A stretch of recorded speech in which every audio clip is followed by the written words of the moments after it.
What's up, guys? Welcome back to another 6-liter video. So every knowledgeable person I've spoken to about these trucks said the guaranteed way to have issues is lack of maintenance and abuse. So in preparation for some upcoming mods, Blue Spring upgrade, new tunes, and possibly turbo, we're gonna go ahead and get some critical maintenance knocked out that we don't exactly know the backstory on. So when I bought the truck from my buddy Noah, he did say that he had fairly recently gotten it serviced, which supposedly did include fuel filters, but he didn't say what mileage it was done, and he didn't do the work himself. So there's no real way of guaranteeing what brand filters were used. So we're just gonna assume that it wasn't done, and if it was actually done, it's probably got filters from Temu in there, and that is not what we want. So we're just gonna go ahead and slam some new Ford Motorcraft filters in this thing. There's one in the engine bay, and there's one on the frame down below the driver's side door, and that way we will ensure that our diesel fuel has proper filtration, and this truck is going to be as happy as possible with those new mods. So this should be a fairly simple install. Why the crap is it on there that tight? Shouldn't take us longer than 30 minutes or so. Oh man, not ideal. Let's pop the hood, get started. Here's everything that you're going to need for this job. I'll have links in the description, starting with the filter kit. Comes with the top and bottom filter with new O-rings, 24 mil, 36 mil,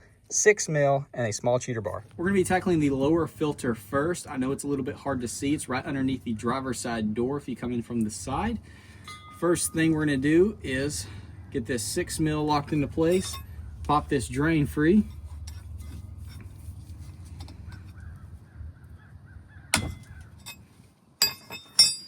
Herder crack free. Now we're just going to loosen it all the way up and let it drain.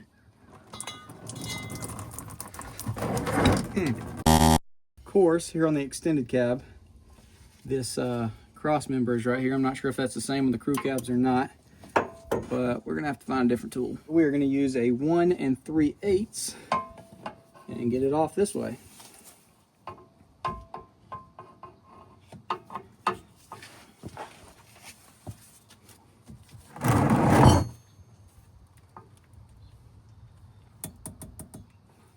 The filter did not come out with it.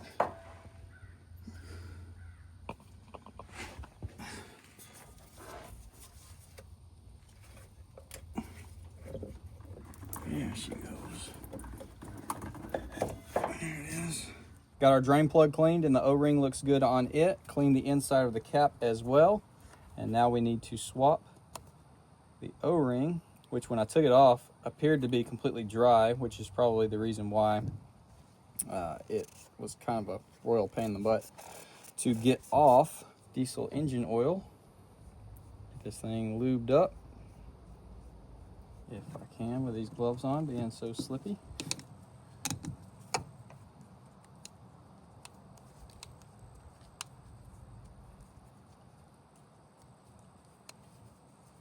Boom, just like that. Take our new filter, and it should pop right there, and we can throw it back in there. Put our drain plug back in first.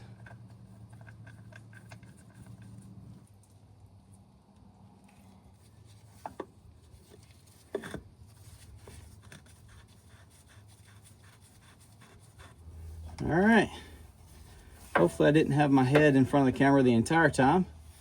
We are good to go down here. Then of course we'll come back after we run it, ensure that there's no leaks. Well, let's go ahead and jump topside. This is going to be the 24 mil. That feels like it's going to round. Not ideal. Because one, that tells me that the previous mechanic put it on too tight. It's where I can't get it off without messing this lid up. Or two, he couldn't get it off either, and so he didn't change it. And that's got a really old filter in it. I'm sure I'm not the first to experience this, so I'm going to get on Google and try to figure out what people have been doing. So basically, in order to get that off with that top piece broken, you got to use a flathead to knock it around, and it's going to be destroyed, so it can't go back on. No one around me has one in stock, so we're going to have to put the truck up into the shop until we can get one of those in and then replace it. Hopefully we can end up getting that freaking thing off.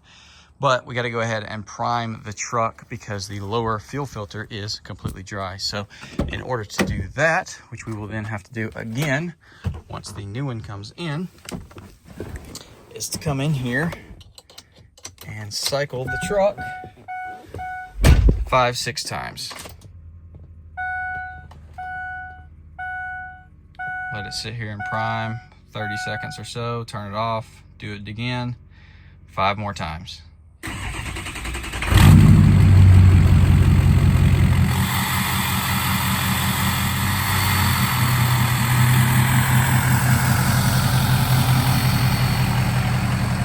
decided we're gonna go ahead and try to glue this piece down in there. Now the reason why this one won't work is because not only is the outside rounded and stripped, it actually has a crack. So when you put one in the middle and you go to torque it, it just spreads apart.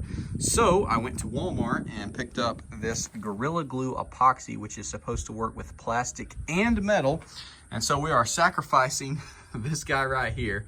I just got done putting it on there. I filled the hole up, then stuck that down in there and used a bunch just to coat around it. And so we're gonna let that cure for at least 24 hours, and then we'll catch back up and try to get this thing off. It is finally time for us to hope and pray that our Gorilla Glue epoxy is actually going to hold almost 48 hours now. No. It didn't freaking hold. It's just on so incredibly tight. The glue cracked. It's spinning. Oh man, I'm freaking bummed on that. That sucks.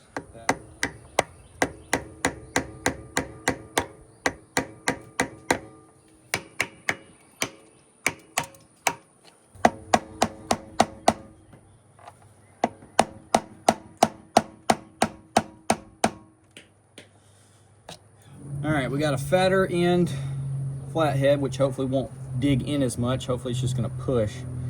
I probably should have removed this tube and been able to hit it flat, but I didn't want to, so we're gonna do our best to not have to, and then if we do, we will, but hopefully we can get her with this.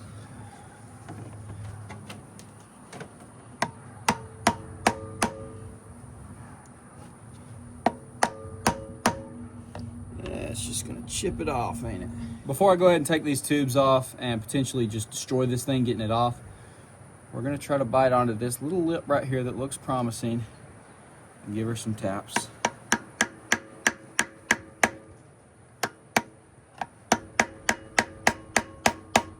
Holy crap, did I just see that move? Did that just move a little? Please. Oh, praise the Lord. Absolutely. Praise the Lord. Oh my gosh, that is such a relief. Holy crap. All right, now like I said, the pollen's insane, so let's go ahead and get our filter and new cap ready, because we're gonna do a NASCAR pit stop swap on this thing. Went ahead and picked up a billet replacement cap. That way we never have to fight with another plastic one again. This thing was like $89, so about double the price of a OEM plastic cap. Well worth the money in my opinion. This one's obviously from Sinister Diesel, has a little fitting on top we can tap into to get fuel pressure. We're not gonna be doing that, but we are gonna make sure that that guy is fully tight, and that way we don't have any potential leak down problems.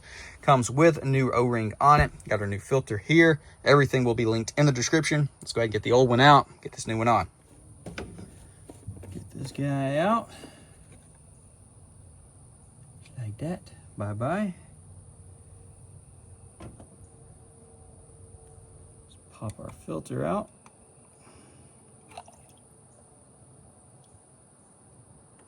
And put our new one in.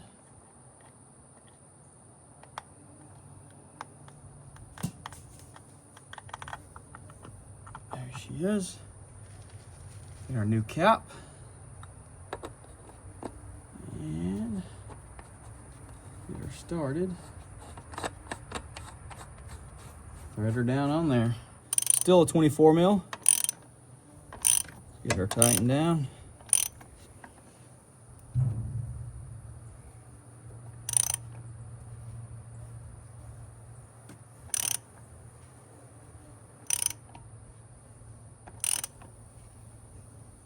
Nice and snug.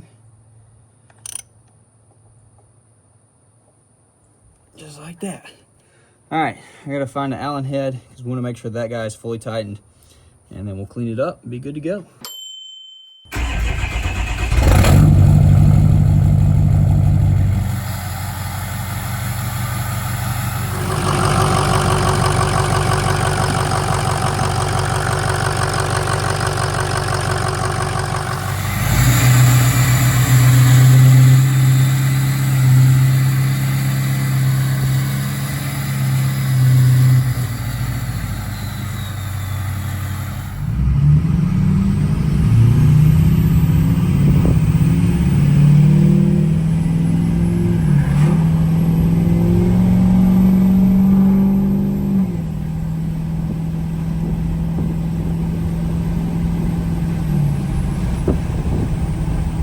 got done checking the lower housing as well as the upper cap, and thankfully everything is bone dry. So it appears that this easy maintenance video turned a nightmare is finally concluding.